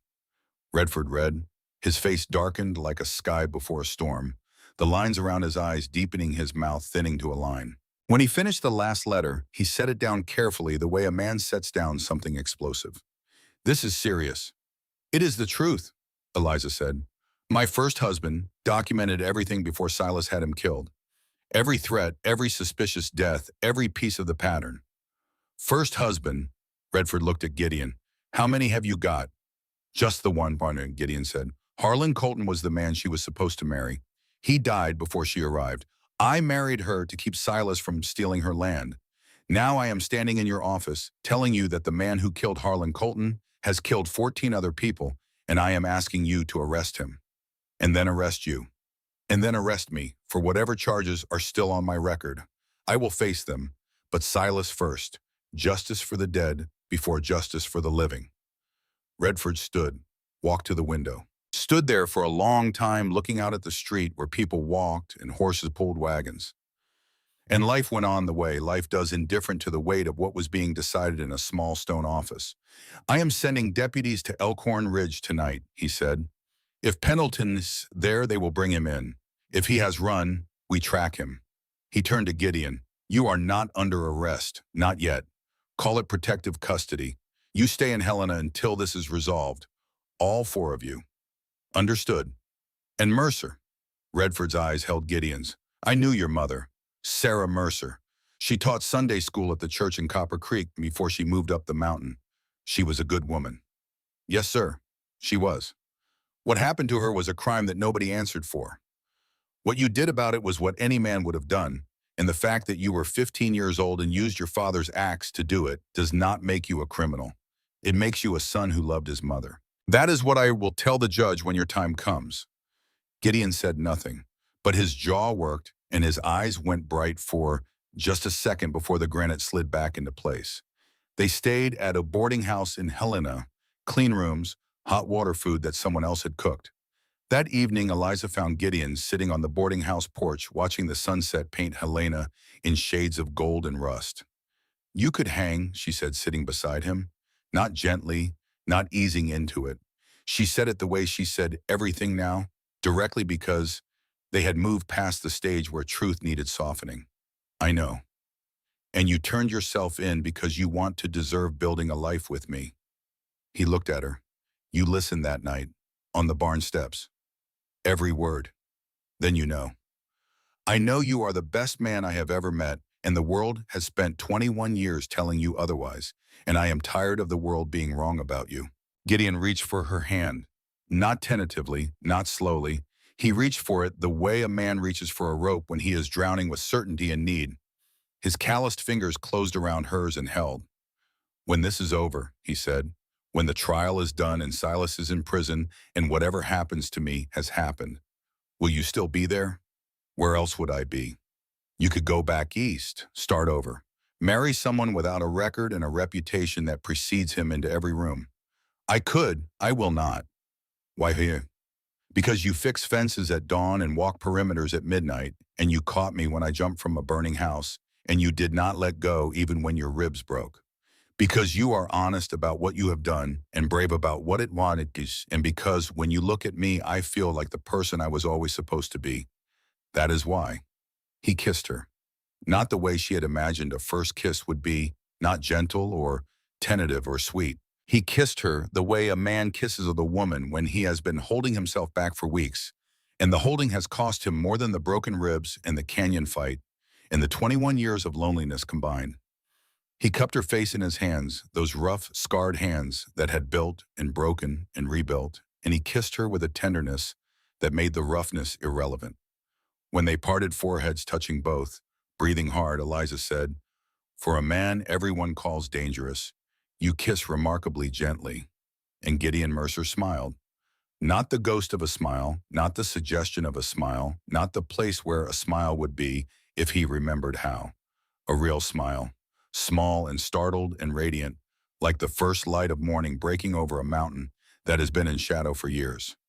Silas Pendleton was captured 6 days later in Butte at the home of Judge Nathaniel Whitfield, a former subordinate from his Army days. Redford's deputies had ridden hard, and Eliza's prediction proved correct. Silas had not fled to Mexico. He had gone to an ally to a man who owed him loyalty from the war years, intending to build a legal defense that would turn the accusations back on his accusers. Eliza had known. She had understood Silas the way you understand weather once you have lived through enough storms. He was not a man who ran. He was a man who regrouped. When they brought him into the marshal's office in chains, Silas looked at Eliza with an expression she had not expected. Not rage, not defiance, exhaustion. The bone-deep weariness of a man whose campaign has finally exceeded his resources. You want to know why, he said, and his voice was different now. Stripped of the colonel's authority, stripped of the land, Baron's confidence reduced to something human and tired. After the war, I commanded 200 men. We held a line at Antietam that should not have held. Men died because I told them to stand, and they stood. And we won. Then the war ended, and I came home, and nobody needed me. No troops, no orders, no purpose. This land, this territory, I built it because I needed something to build. The people who refused to sell, they were not enemies. They were obstacles, and in war you remove obstacles. They were people, Eliza said. 14 people with families and names and lives that mattered. I know. Silas closed his eyes. I have known for a long time. He did not resist when they led him away. He walked out of the marshal's office and into the Helena jail with the straight back and measured stride of a man who has finally encountered an enemy he cannot outmaneuver, which was the weight of what he had done. The trial lasted 4 weeks. Eliza testified, first reading Harlan's letters into the record with a steady voice and dry eyes, letting the dead man's words do the work that emotion could not. Gideon testified about the attack on the ranch and fire the ambush in Eagle Pass with the flat, factual delivery of a man who does not embellish because the truth is sufficient. Boone and Callum each took the stand in turn, Boone's account so precise the jury leaned forward to catch every word, Callum's testimony about Harlan so genuine that 2 jurors wiped their eyes. 14 families took the stand. Wives who had lost husbands, children who had lost fathers. Each one a thread in the tapestry of suffering that Silas Pendleton had woven across 3 years in 30 miles of Montana territory. On the 4th week, the verdict came. Guilty. Counts. 14 counts of murder, conspiracy, land fraud, arson, corruption of public officials. Judge Harwick of Elkhorn Ridge called as a witness, broke down on the stand, and confessed his complicity and was subsequently removed from his position and charged separately. Silas Pendleton received a sentence of life imprisonment at hard labor in the territorial prison. He stood when the sentence was read and said nothing. He did not look at Eliza. He did not look at anyone. He looked at the wall behind the judge, as though he could see through it to the mountains beyond the empire he had built and the graves he had filled to build it. Justice, as it turned out, was quieter than Eliza had expected. Not triumphant, not cathartic, quiet. The quiet of a wound that has been cleaned and sutured and will take years to heal, but will eventually become a scar rather than an open gash. And then it was Gideon's turn. The courtroom was smaller for this trial.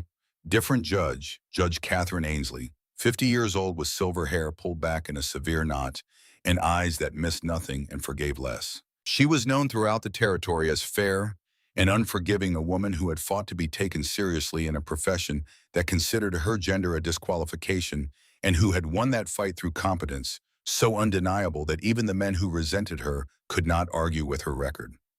Gideon Mercer, she said, and her voice filled the courtroom the way a church bell fills a valley. You stand charged with assault, destruction of property, and evading arrest.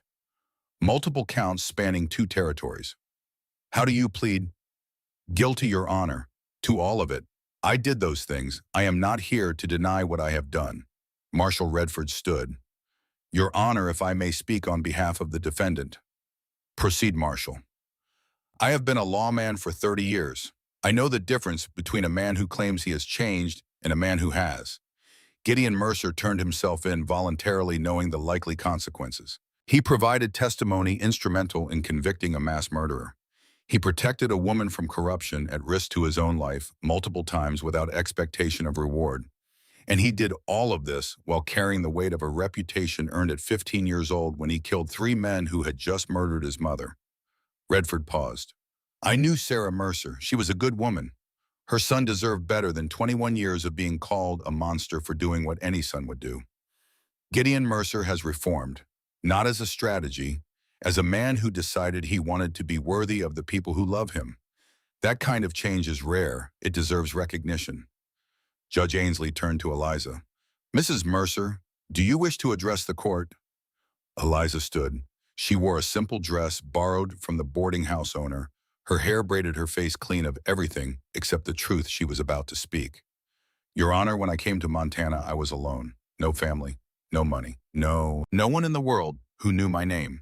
The man everyone told me to fear walked into a courtroom and gave me a home. He fixed fences before dawn. He walked the perimeter every night. He caught me when I jumped from a burning house and held on while his own ribs broke. He walked into this office knowing he might never walk out because he believed my freedom was worth more than his. She paused. Her voice carried the weight of everything she had survived and everything she had found. I am not asking for mercy. I am asking for justice.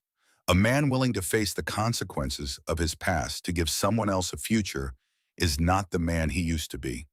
He is the man he chose to become. Give him the chance to keep becoming. Judge Ainsley was silent for a long time. She looked at Gideon standing straight despite the ribs that still ached, his eyes steady, his hands at his sides, neither begging nor defiant. A man waiting for a verdict he had earned one way or another. Mr. Mercer, your record is extensive. Under ordinary circumstances, you would face significant prison time. But these are not ordinary circumstances. She leaned forward. 5 years supervised release. You will remain in Montana territory. You will report monthly to Marshal Redford. You will perform community service as directed by this court. Any violation results in immediate imprisonment. Do you understand? Yes, Your Honor. Furthermore, charges in other territories will be dropped upon successful completion of your supervised release. You are receiving a second chance, Mr. Mercer. I suggest you spend every day of it building the life your mother wanted you to have. I will, Your Honor. Do not thank me. Thank the woman who stood in this courtroom and spoke for you when the world would not. Now get out of my court and go home. They walked out of the courthouse into late afternoon sunlight that fell across Helena like a benediction.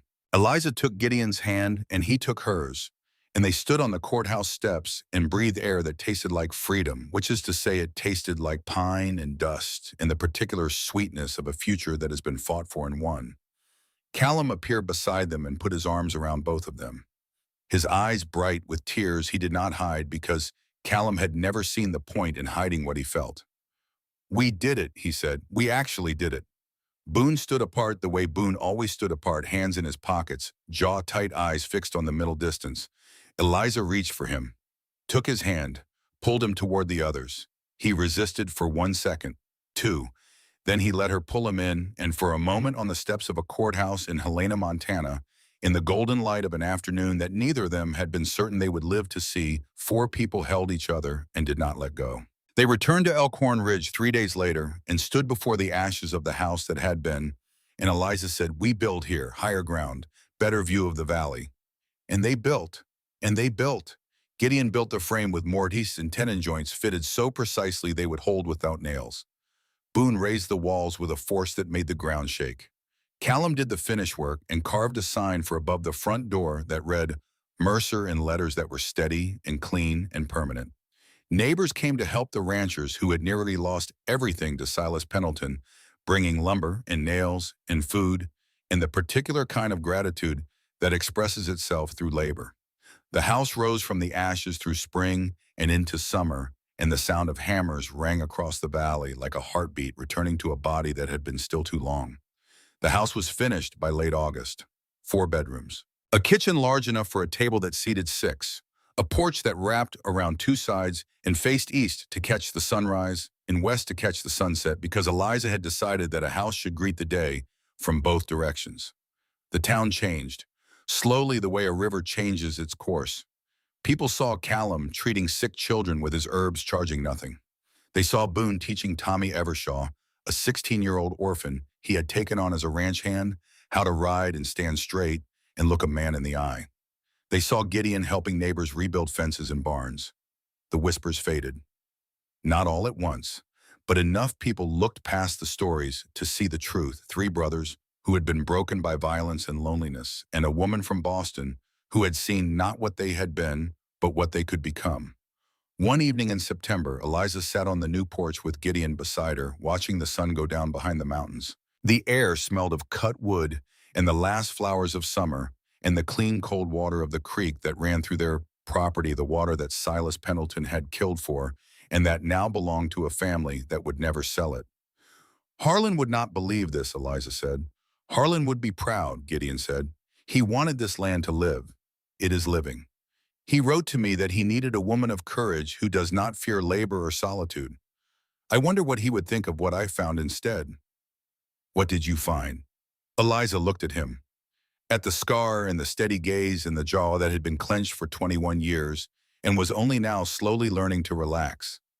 At the hands that rested on his knees open and quiet, no longer fisted against a world that had given him nothing but reasons to fight. I found you, she said. He kissed her then on the porch he had built in the last light of a day that had been ordinary and therefore precious. His hand came up to her face, his thumb tracing her cheekbone, and Eliza closed her eyes and leaned into his touch and felt the word home settle into her body like warmth from a fire that would never go out. A year later, Eliza stood on that same porch, her hand resting on the swell of her belly, and watched three brothers at their work. Gideon at the fence line, always at the fence line, because fences were his language, and every post he set was a sentence in a letter to the future that said someone was here and someone cared and someone built this to last. Boone in the corral with Tommy Evershaw teaching the boy to rope with a patience that nobody who knew the old Boone would have believed possible, his voice carrying across the yard in short, clear instructions that somehow conveyed both expectation and encouragement. Callum in his garden, which had grown 3 times its original size, his hands in the earth surrounded by the living things he had coaxed out of Montana soil with knowledge his mother had given him and skill he had spent a lifetime developing. Gideon looked up, saw her, smiled. The smile was no longer rare. It was still small, still quiet, still the smile of a man who had forgotten how and was relearning. But it came more easily now, and it reached his eyes, and it was real. The baby came that winter on a night when snow fell so thick and silent that the world outside the windows disappeared, and the only things that existed were warmth and light and the sound of a child taking her first breath. A girl, small and perfect and furious, screaming with the lungs of someone who intended to be heard, with her father's warm coloring and her mother's golden hair, and a grip when Gideon put his finger in her tiny fist that made him stare at his hand as though he had never seen it before. Gideon held his daughter. This man whose hands had killed and built and caught a woman falling from a burning house held this small creature with a tenderness so enormous it did not fit in the room. His face held an expression Eliza had never seen: wonder and terror and love tangled together so tightly they were indistinguishable. And when he looked up at Eliza, his eyes were bright and full, and he did not try to hide it. Boone stood by the door. He did not hold the baby. He was not ready for that. But he stood closer than his usual distance, and when the baby cried, he did something that surprised everyone in the room, including himself. He began to sing, softly, under his breath, an old song slightly off-key. Barbara Allen, the laundry song, the song his mother used to sing while she washed clothes on a Montana mountain 21 years ago. He sang it wrong the same way his mother had, and the baby quieted, and Callum, sitting in the corner with tears running down his face that he made no effort to stop, said, "Mama would have loved her." "Yes," Gideon said, "she would have." Eliza looked at her family, the family nobody thought could exist, an orphan from Boston, 3 brothers from a mountain, a baby born in a house built from ashes, and Tommy Evershaw asleep in the next room, the boy Boone had taken in without ever saying the words, but who followed him everywhere, and who had started when he thought no one was listening, calling Boone sir in the way a son calls his father. She thought about Harlan Colton, who had written to a stranger and asked her to be brave. She thought about Sarah Mercer, who had taught her sons that a man's worth is measured not by what he takes from the world, but what he builds in it. She thought about 14 people whose names were in a ledger and whose deaths had finally been answered. And she thought about the girl she had been 1 year ago, standing in the dust of Elkhorn Ridge, with a worn valise and a folded letter and nothing else in the world. That girl was gone. In her place stood a woman who had walked through fire and gunfights and courtrooms, in the slow, terrifying process of learning to trust 3 men the world called monsters, and who had discovered that dangerous and monstrous are not the same word, and the difference between them is everything. The snow fell, the fire crackled, Gideon held his daughter, Boone sang his mother's song, Callum wept without shame. And Eliza Mercer, born Winslow, born nobody, born into a world that had given her nothing and expected even less, stood in the home she had built with the family she had chosen, and knew, with the certainty of someone who has earned every scrap of her happiness, that this was where she was always meant to be. Because sometimes the most dangerous thing a person can do is believe. Believe that people can change. Believe that redemption is a choice you make every morning when you get up and fix the fences and walk the perimeter and hold the people you love a little tighter than you did the day before. And believe that a girl from an orphanage who had nothing could travel 2,000 miles on the strength of a dead man's letter and find at the end of the road not just a home, but the people who make a home worth building.